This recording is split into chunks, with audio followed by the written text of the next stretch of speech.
Let's talk about those tight hip flexors. Now, whether they're tight or weak, try this quick test out with me because your overall core coordination could be a little wonky, resulting in those hip flexors taking over on your movement patterns. Lay on your back and try a slow march, slowly bringing your heel back down to the floor without your hips moving. Did you hear it clicking or popping? Next, try it from a tabletop position, dropping your heel. You can advance it by extending the leg out and then bringing it back in, or dropping both legs at the same time. Hear any clicking or popping, or maybe your low back taking over? Lastly, flip it over and try some fast mountain climbers. Any clicking or popping? Here's a non-sexy thing that no one wants to talk about or work on is that your coordination of your core actually starts at your breath and how your rib cage is moving and expanding. Because how this moves and expands as we breathe puts pressure on your entire core down to your pelvic floor so that it can respond accordingly, so your hip flexors, your TFL, and other muscles don't feel like they have to take over in the movement, especially when we're moving our legs, and cause any snapping or popping. Prior to your next core exercise, try this out for me. Place your hands on your rib cage and take a deep inhale into those hands, and then exhale and pull from the pelvic floor up and wrapping into the core.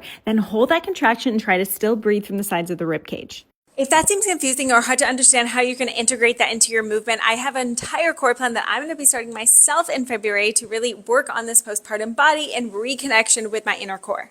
Remember, your core doesn't just resist movement. It's not about not feeling your hip flexors pop or just not feeling your low back, but it's also about how to coordinate movement with your core because our trunk moves dynamically. Our trunk and core is the center point from which our legs and extremities move and move better. So if you want to understand how to better integrate that inner core, understand the pelvic floor, the breath, and how this all works together through movement, join us in the core plan on Jen.Health.